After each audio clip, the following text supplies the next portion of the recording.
It looks like we have the tipping point here, folks joining. First and foremost, I want to thank you all for taking the time to join us tonight and in our Pride Perspective series. My name is Jeff Beck, and I'm the Director of Admission here at Trinity-Pawling. I'm joined by the Director of College Counseling, Scott Harff, if you want to just give a wave there.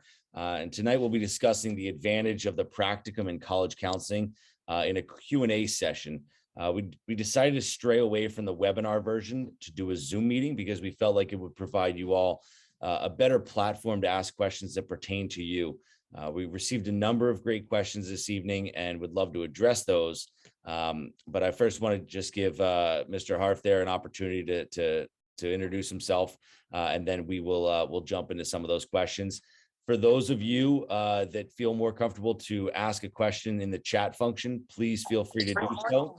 You're also welcome to wait for a little pause there, raise your hand, or just kind of signal us somehow, and we'll let you ask your questions. But we look forward to a fun evening this evening, helping to answer all the questions that you might have. So I'll pass it over to the head of college counseling, Scott Harff, and let him say hello. Put me on mute too. Thanks, Jeff. Welcome, everyone. I see a lot of familiar names and faces out there, and then some new ones. So welcome to those who I'm meeting now for the first time, and then welcome back to those that I already know. Yeah, so just in terms of when the college, just a quick overview of the college process, I guess. It's, I'd say, officially about an 18-month process. So we're about to pick up the juniors, this year's junior class, on a little selfish plug here, but on December 15th, we have our annual college launch day where we'll have a college panel. This year, we're lucky to have 5 colleges, actually. We have Lemoyne, RPI, Bentley, UVM, and Dickinson coming. So you've got big schools, small schools, an engineering school, a business school, some liberal arts schools, more of a research university with UVM. So just to give you a flavor of kind of where not only our kids are interested in, but where we're generating interest and we have good relationships with too. So they'll be on campus. That'll mark our kind of unofficial kickoff of when we take over the juniors, and then we'll really pick up in earnest with them every year in January when we get back from the Christmas break. And the junior winter and spring is really kind of an exploratory process of just building a list. And I know Mr. Beck's going to talk about, he and I had a really good conversation today, just about kind of, he's got the admission side of things. And I really liked his take on creating a good college list as a family. So we'll dive into that. That's something that throughout the winter and spring this year as a junior, I would certainly expect or encourage parents to get involved in that. So we'll create a college list. Bill Dunham, who's also in the college office, he and I will meet with the juniors generally once before, sometimes twice before they head off for March break, create an initial college list, which then allows for some college visits to happen, hopefully over that March break when we have about a 3-week break, but a lot of colleges will be in session, so you can get on campus while there's kids there, while there's classes going on, and kind of just get a feel for, maybe a large school, a medium-sized school, and a small school. And then when we get back for our spring term, we like to have another meeting so that we can kind of reflect on that. What'd you like? Maybe you visited some schools out in New England and you decided, I want to go down kind of to the Mid-Atlantic region, or maybe you were lucky to get down south or out west over the break and you really like that and we want to expand the list there. So just an opportunity to reflect on what the kids have been able to see, what mom and dad have been able to see, and then we'll leave for the end of junior year with a relatively solid list, but not necessarily concrete yet. And one of the things Jeff and I also talked about was how fun it is to work with these 17, 18, 19-year-old boys who, while they're beginning to be able to articulate what they want, that can change several times throughout this process. And I see Mr. Beck smiling there. It really is fun because the closer they get to senior year and then getting their final applications out, the more they actually are able to articulate where they want to head out, and take a shot at maybe one of those reach schools, but also where they're where their kind of target schools are starting to formulate. Then throughout the summer, Mr. Dunham and I are available all summer via email.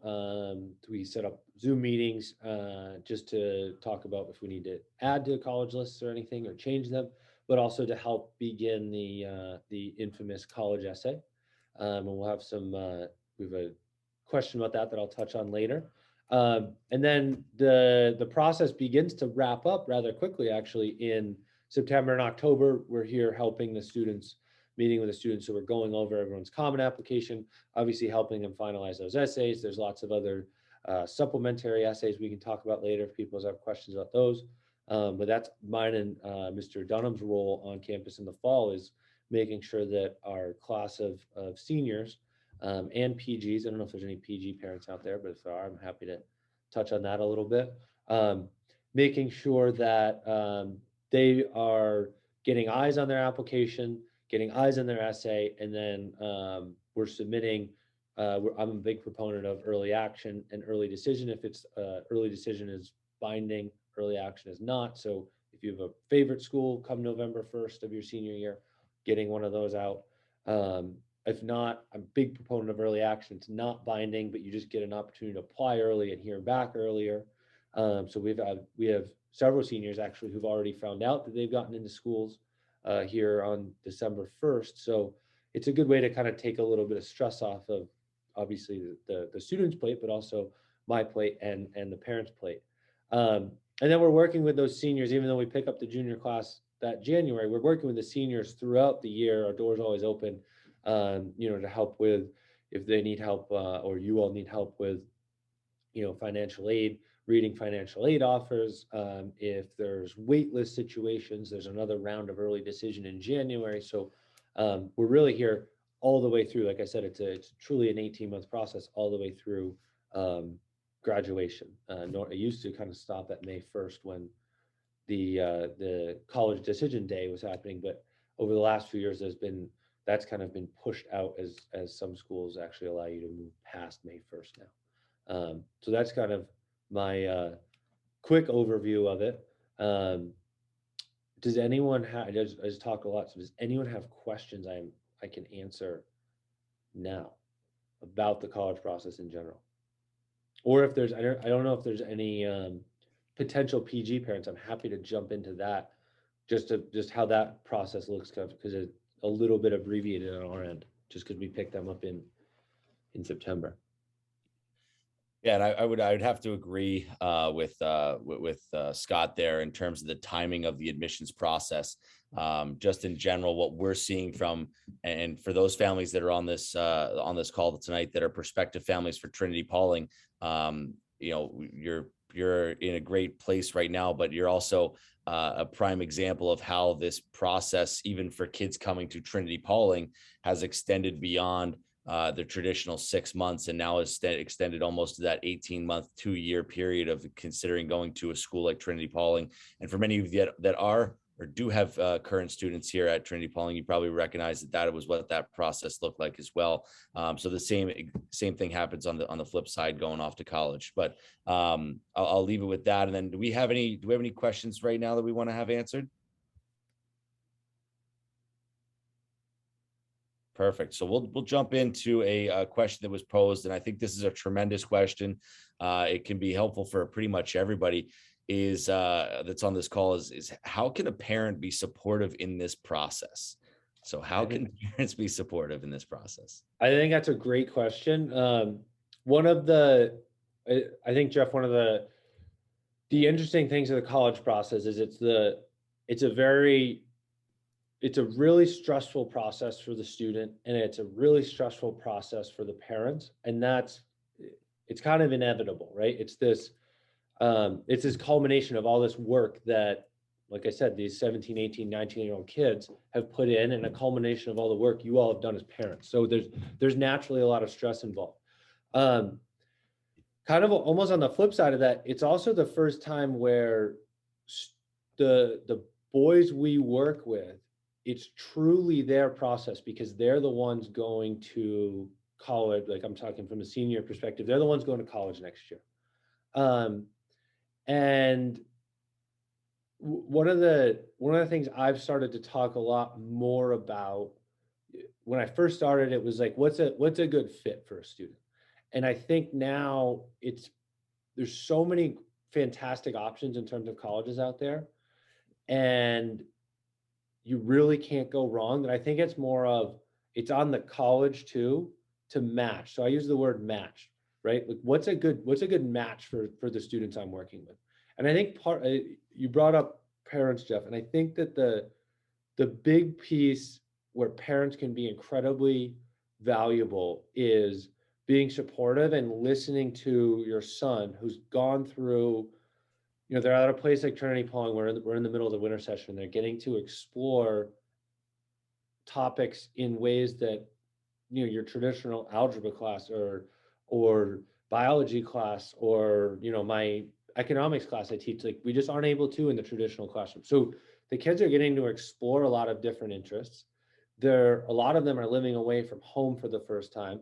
So there's a lot of self-realization that goes on between 17, 18, 19 when they head off to college.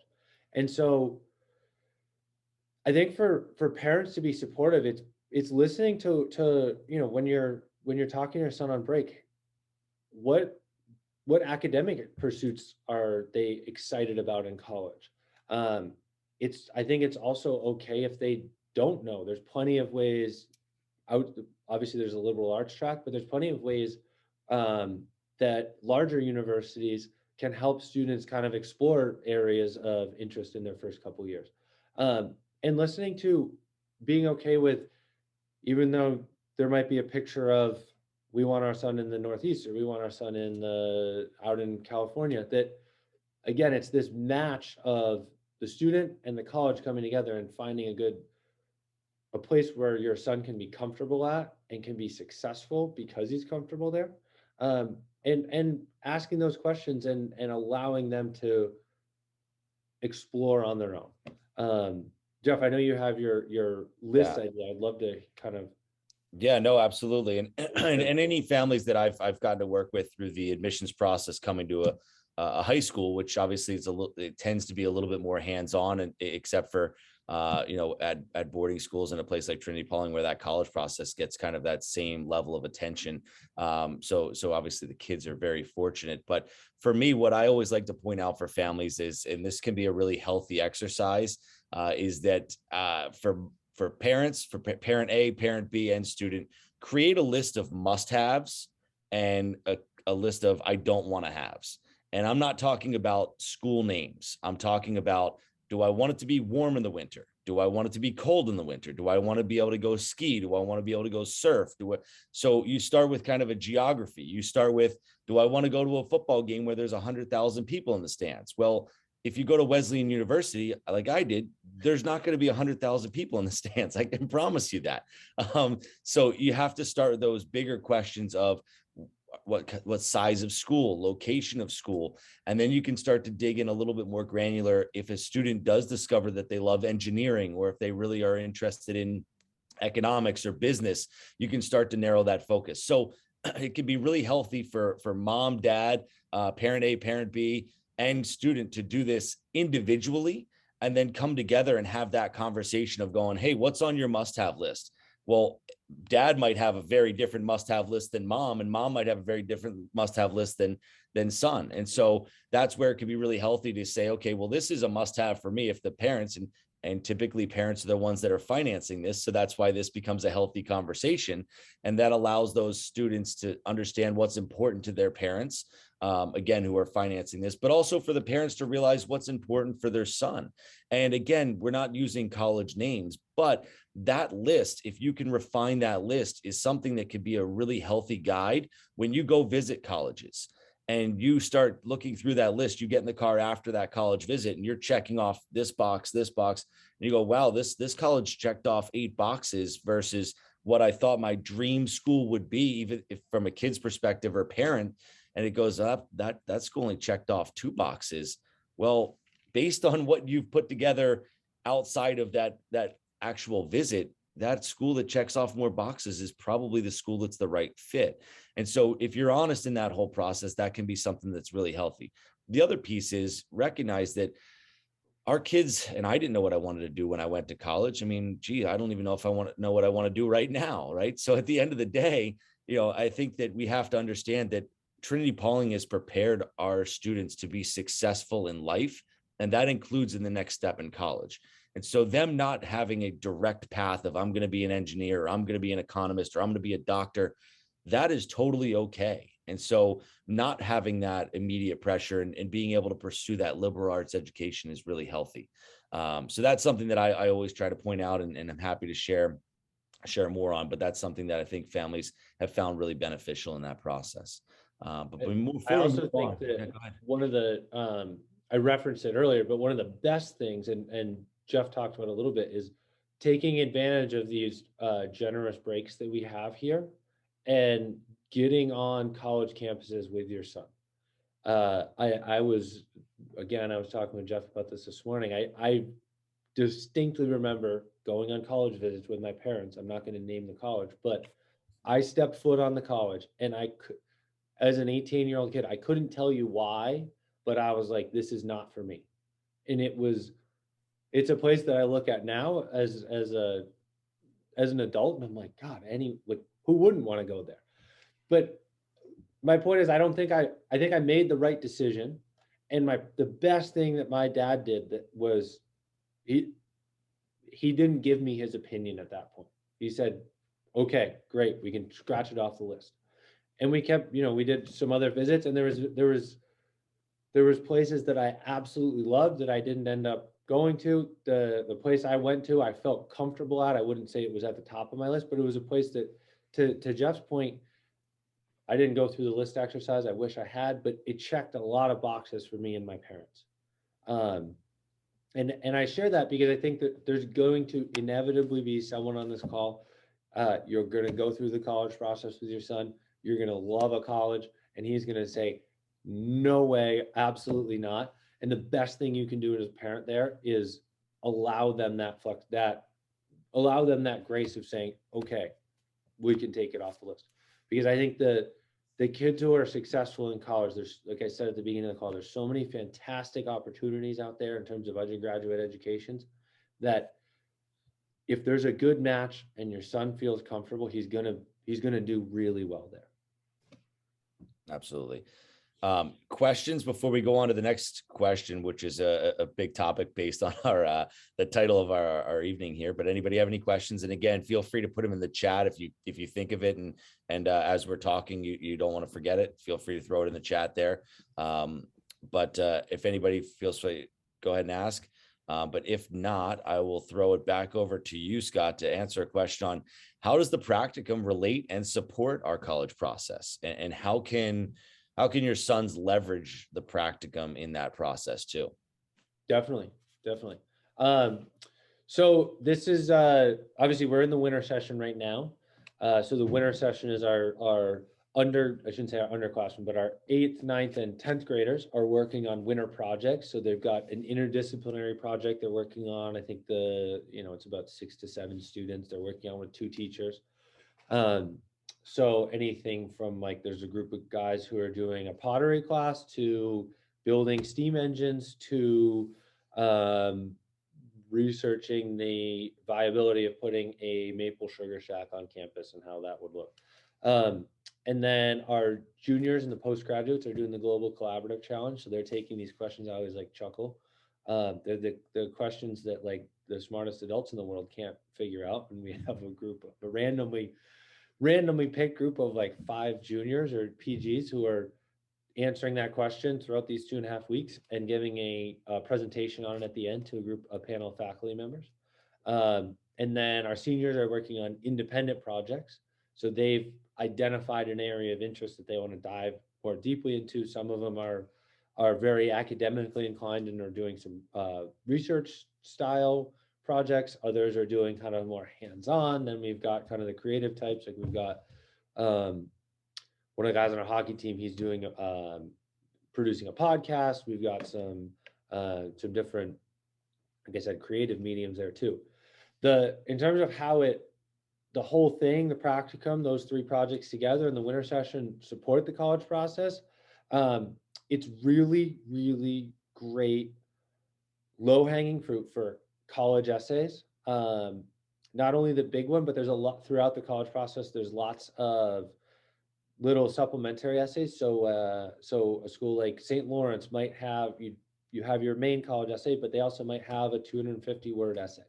And a lot of them are about, they're asking the kids to talk about a challenging situation they faced, or a time they felt uncomfortable, or um, uncomfortable and came through it, or an interest that they have outside of the classroom, or one of the best ones is sometimes the question can be as simple as, what haven't you told us about yourself yet? And so their experience in the winter projects, the global collaborative challenge, what they plan on doing or what they're in the middle of doing in their senior independent project, those are great essay topics.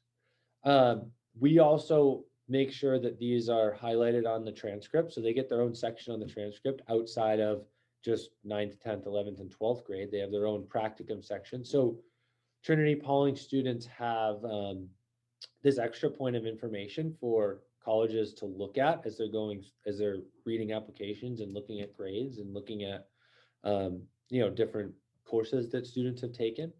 And what we're hearing from college representatives is really interesting.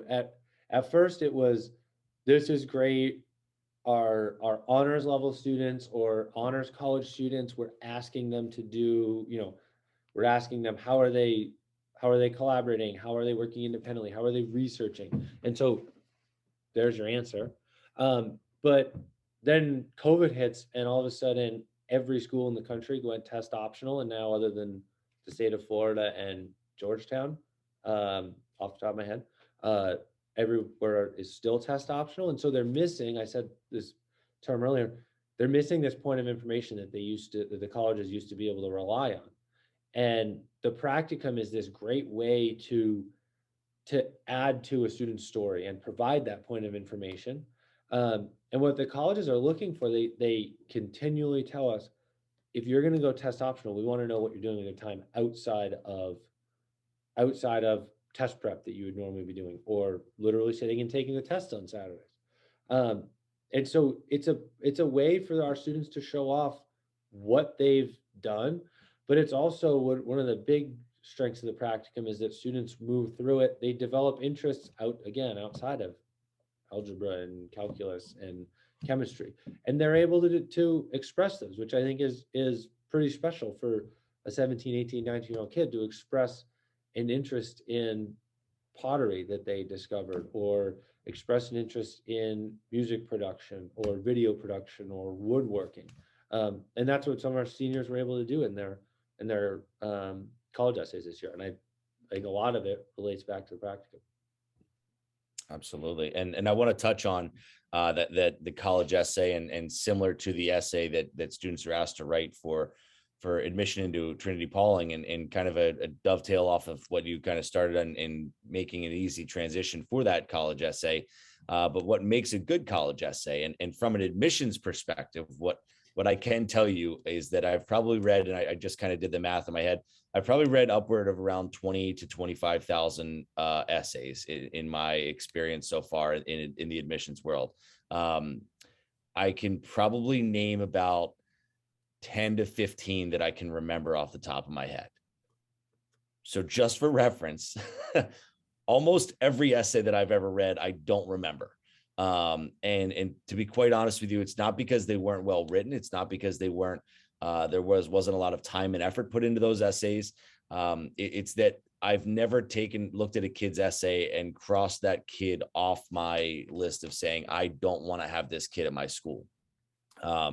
I can tell you that there were absolutely some of those essays that I might not remember that I read and I said, well, gee, I didn't really understand this kid in the interview process or through the other parts of the application, but I really felt like I got to know this student in that essay. And so that really actually boosts their essay. And for those that I I end up printed out and I have them in my desk of the essays that I remember distinctly and fondly. Those kids are kids that I go into the admissions meetings and I'm like, we need to have this kid here. This kid will be a kid that will change our community. This kid will be a kid that lights up the room. Here are the reasons why. And I will tell you to a fault that those essays are written from a place of honesty and a place of genuineness. And sometimes I feel like some kids are scared and they have to give the cookie cutter answer, the in between that halftime report. Oh, we got to play harder out there. We got to do this. So, we're going to keep working hard, play as a team. And it's the same answer for most kids, right? And we get that. But for those kids that are willing to take that chance and be honest, I think that we're a place that would support that. And so now I want to kind of talk about what that support looks like here at Trinity-Pawling in that essay writing and the actual application piece. So if Scott can maybe touch on who has eyes on this, so we don't have a student that writes an essay that is going to be one of those ones that gets them crossed off a list, but also is they able to potentially support that. So I'll kick it over to you for that one. Yeah, I would say, first of all, it's really hard to write an essay that's going to get you crossed off the list, because I look at college essays very similar to the way Jeff does, in that there's two college essays. There's the solid, buttoned up, it's grammatically correct, there's no spelling errors, and it answers the prompt that the student chose. And then there's like another level, like way up here. And there's not really a lot in between. And I think that's the hard part for the students, because they're all, I've seen incredible essays written in the course of 2 hours. And I've seen incredible essays written from May of junior year all the way through November 1st at 11:50 p.m. before they submit. And you can't tell, like, when you read them at the end, you can't tell how much time and effort went into it. So it's my best advice in terms of college essays, and I will tell this to your sons, is to what Jeff said. Be you.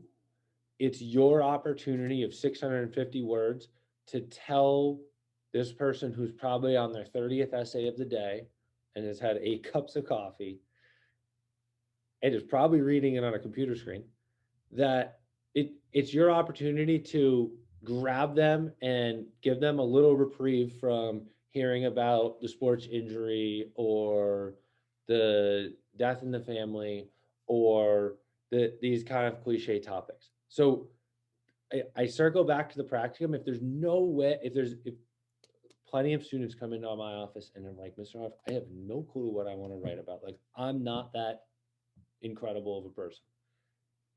Yes, like, what'd you do for your Global Collaborative Challenge last year? How uncomfortable were you standing up in front of Mr. Mead and defending yourself and your group? That's a really cool college essay, because not a lot of people are writing it.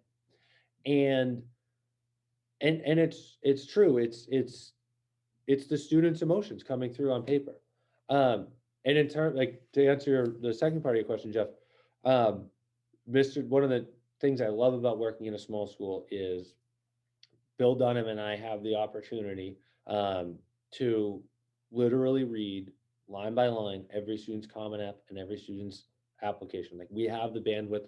We're every September I go to a college counseling conference and sit next to college counselors in public schools who have, they're responsible for 500 students, and there's no way that they could do that. So we are so lucky that we have the resources and the time to be able to sit through and work individually with each student. And that's one of the things that I love about my job, because I get to know the students on a totally different level than I would just as a teacher or just as a coach.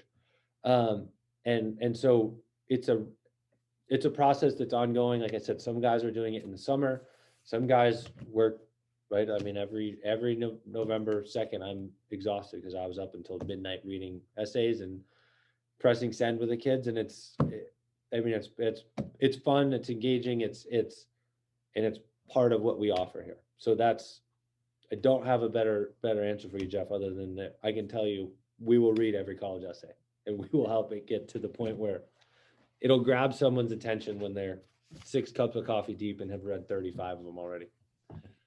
And I think that does make it a differentiating factor for a place like Trinity-Pawling, right? For those of you who have a son here right now, you know, the reason why you know, one of the reasons why you would send your student to a college preparatory school, which is exactly what we are, is to help us prepare them, or help them prepare them for college. But part of that is getting them into college, and that service that Scott and his team, and the English teachers and other folks that read through those essays to make sure they are grammatically correct, it really is tremendous, and it's such an advantage for our students, and especially at a small school to give them that opportunity.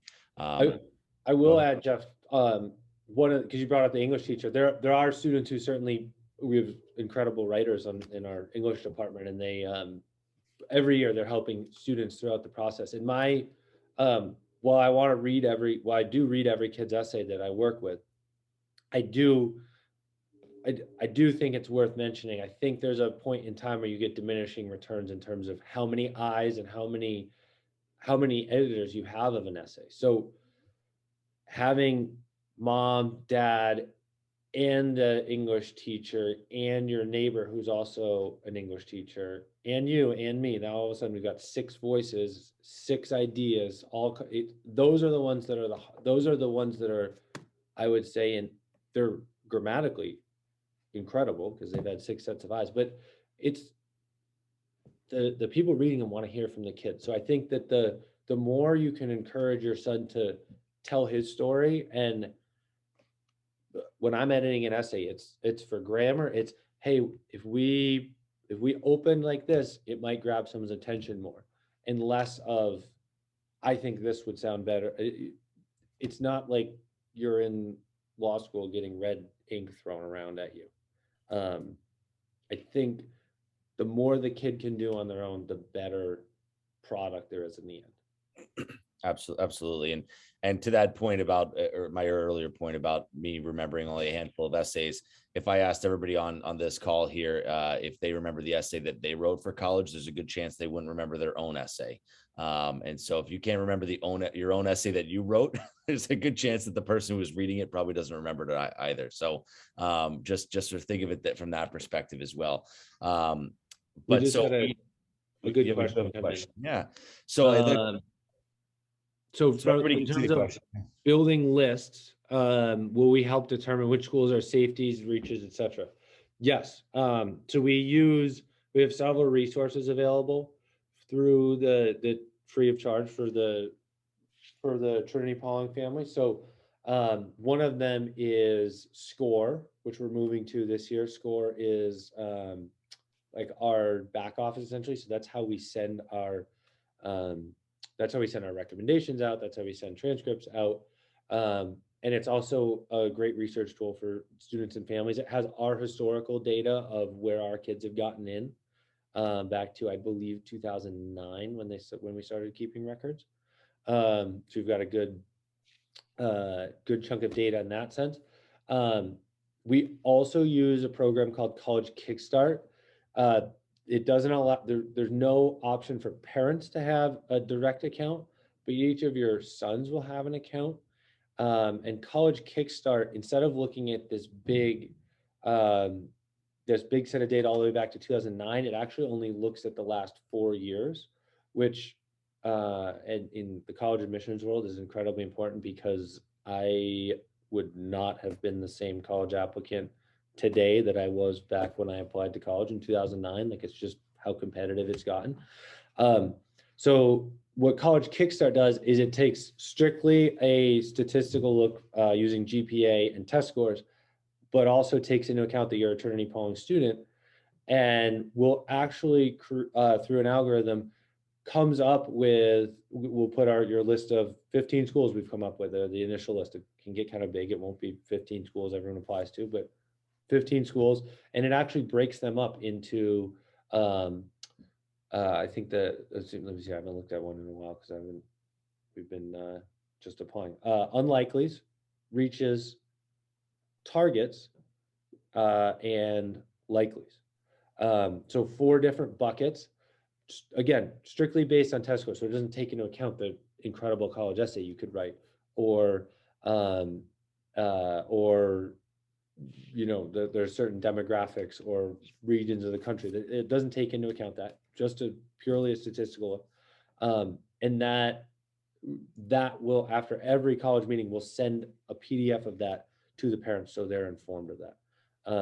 And we used it for the first time with this senior class. It's been an incredible way to add to what SCORE already gave us, and kind of create a list where the parents and myself can sleep at night knowing we're shooting for the stars, but we also have some realistic options.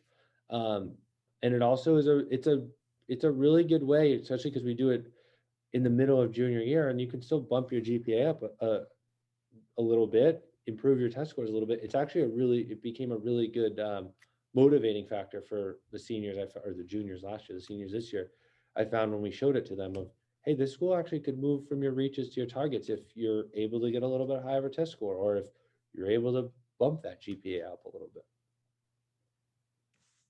Absolutely. Great question. And feel free, everybody, to continue to ask questions. And I'll just touch a little bit upon, from an application and applicant perspective of why kind of visiting schools and really kind of showing why you would want to be at a school. And I say this to families all the time, and I think it's really true. I don't think there's really a student at Trinity-Pawling that genuinely doesn't want to be here. I think that everybody that is on this campus wants to be here, faculty and staff included. Now, any given day when they have 2 tests and maybe they didn't play as much as they wanted to in a big game, they might say this place is the worst, right? But any point in time, but in general, kids really want to be here. And as an admissions officer, I want to find kids that want to be here. And I want to attract families that want to be here. So the right candidate for me and for Trinity-Pawling is the family and kid that wants to be here, A, but also B, then fits into that, into our mold of what we need at our school too, and what we want in our community.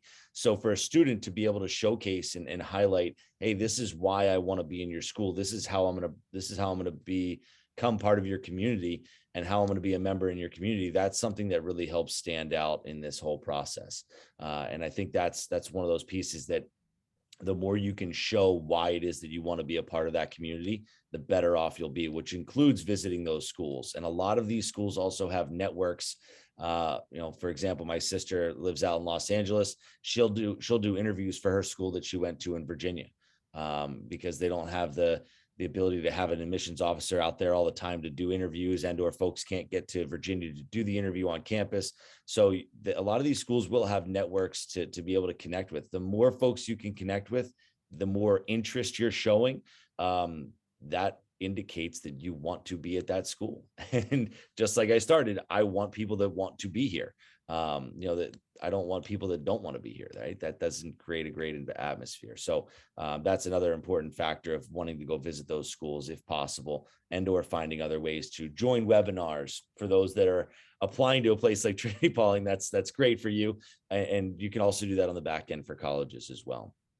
Yeah, one of the pieces of that list that I was talking about that'll come out of College Kickstart after every meeting is it'll end up being a 10-page document, because there's some great financial aid information, there's great merit aid information, there's a checklist for the students in terms of what their application dates are, if there's any supplemental essays that'll be broken down by school, what they have to do. So it's a good organizational tool on top of the prediction. But one of the checklists actually says, out of these 15 schools on your list, which ones actually do exactly what Jeff was talking about. In the college world, it's called demonstrated interest. And there's some schools that it's very important. There's some schools that don't care about it at all. And there's some schools that consider it. And so knowing that as you're building your college visit schedule throughout March and throughout the summer and maybe into the fall, is a really good tool, because if you're split between going to visit UVM and going to visit Middlebury. And I don't know off the top of my head, I can't remember off the top of my head, but if Middlebury tracks demonstrate interest and UVM doesn't, you should go to Middlebury. And so that's something, that's one of the pieces of College Kickstart that we love, is that it provides that unfiltered for the families. Yeah. And please, again, feel free to ask questions. But the other piece that Scott, I want to bring back up that you talked about earlier today in our conversation, which was where the college landscape has moved and shifted a little bit, is that, of course, those high end schools that folks recognize from around the world, the Ivies, Duke, Stanford, MIT, Cal, those schools that you could wear a T-shirt in any airport around the world and people are going to recognize those names, are tremendous institutions. But there are a lot of different ways to build networks and build your academic confidence and everything else by not necessarily going to those schools right out of the gate, but saying, okay, I'm going to go to a school that's a better fit for me right now, and then maybe do some graduate level work at those places. And that's something that I think a lot of kids are starting to realize, and parents are some of them are starting to figure that out. So again, we go back to that support in the beginning, is understanding if the right fit for a student is not your dream Ivy League school, it's okay, because that doesn't mean they can't go to that school in the future. And I think that's something to keep your mind wrapped around. For those of you, for those parents that are saying that's quite a bit of money down the road, looking at 4 years of college and then graduate work after that. But ultimately, that's something to consider as well. Yeah, again, you should be a salesman for College Kickstart, Mr. Beck over there.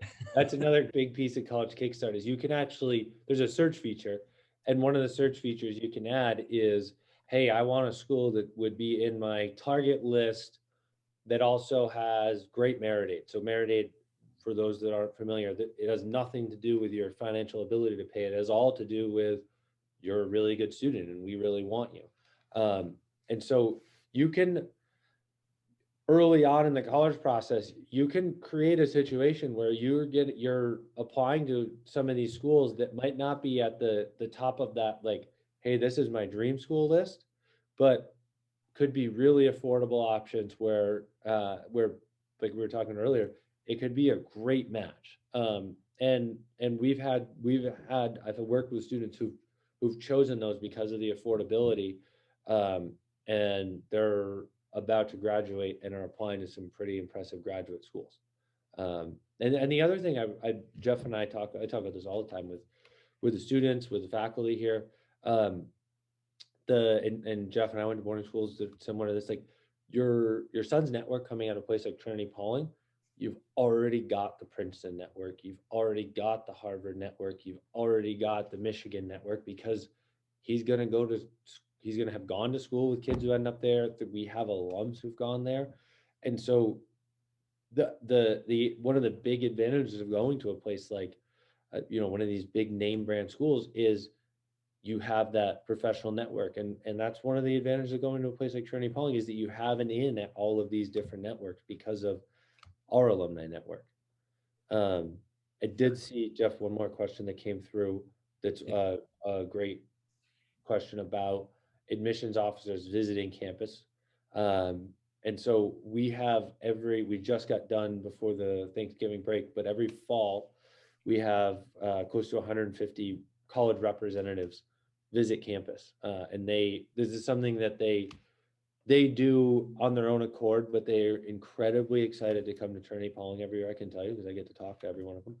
But they're generally visiting a lot of public schools, and then they get to come see our guys, and it's a small environment. Almost every college rep that comes has at least one student that'll meet with them. So they get excited because they've spent plenty of time at public schools where they sit there for 15 minutes and no one says hi. But it's a really good way. The college interview has kind of gone away, other than what Jeff was talking about with the alumni interviews. There's some schools that will leverage those. Again, College Kickstart does a great job of saying which ones they are. But the rep visit is an incredible way for students to put a face with a name with the person that's reading their application, but also for the college reps to get to know the person that they're going to be reading an essay from. a couple months later. And I, on more than one occasion, have gotten a call from a college rep saying, "Hey, that the turning point in deciding to admit this kid was how great he was on our visit to campus." So they're incredibly important. It's a great opportunity. It counts for demonstrated interest, and there's plenty of. It's low stakes because as much as it can be the reason a kid gets in, it also, I tell the kids every time, like, they're here to sell you on their school.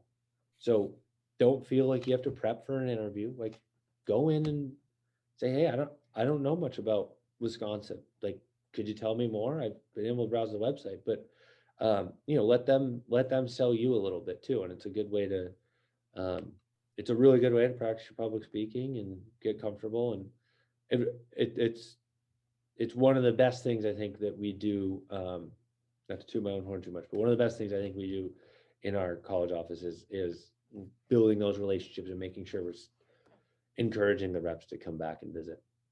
And that's available for which student? It's geared towards seniors. The seniors, they can get excused from classes and stuff. So it's obviously we don't want them missing every. If someone's missing Mr. Peary's AP microeconomics class 7 times in a month, that's an issue. But that doesn't happen very often.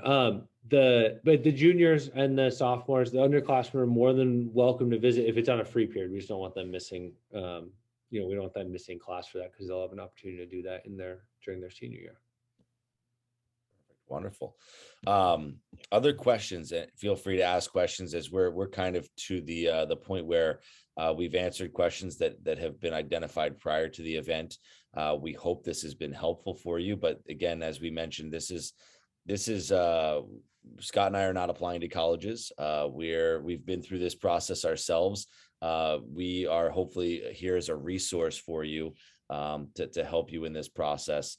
And for those of you that are prospective families, this is, again, one of those differentiating factors that sets Trinity-Pawling apart from a lot of other schools, including other boarding schools that might be some bigger boarding schools, just because of the intimate nature that we're able to get to know our boys in that sense of really getting to be able to showcase what makes them really special and what will make them great applicants. But yeah, great. Any other questions? If not, we've clearly answered every possible college question. Mr. Harff, Scott Harff, will not expect any questions from anybody on this call moving forward. But no, in all honesty, we are here as resources. Our names, our information is all on the website, so feel free to reach out to us. And Scott, I know you have a big day coming up here. If you want to plug that again, feel free to do so there. For parents of any juniors, we are inviting you to campus, really hoping you come. December 15th, it begins, I believe, at 9:00. We'll send in another invitation next week, just a final invitation. First time after COVID that we're in person, which we're really excited about. We had to do it on Zoom last year. And again, like I said, we have normally we only do 3 colleges. I got carried away, and we have Lemoyne coming, Dickinson coming, so 2 kind of smaller liberal arts style schools. We have UVM coming, who is our every year we have a bigger kind of state university. This year we're inviting our first engineering school with RPI and our first kind of more business oriented school with Bentley. So those reps will be here for a panel discussion. We'll also, I think we're going to do a little college essay workshop that you all are more than get a kind of a preview. You guys are invited to come work with your sons on that. And then we'll have some prizes. We're doing have a little fun there. And then there's obviously lunch available in the dining hall for anyone who would like to after. And again, it's December 15th, which is the day you have to come get your sons from campus anyway. So that was not a coincidence. Perfect. Well, wonderful. We thank you all. We wish you a wonderful holiday season here. We look forward to seeing you hopefully on campus here in a little bit. And again, please don't hesitate to reach out if you have any other questions or anything else comes up. But a big thank you on behalf of the Pride Perspectives to thank Mr. Harff, our college counselor, for coming on. So thank you all, and have a great evening. Absolutely. Have a great evening, everyone. Take care. Bye-bye.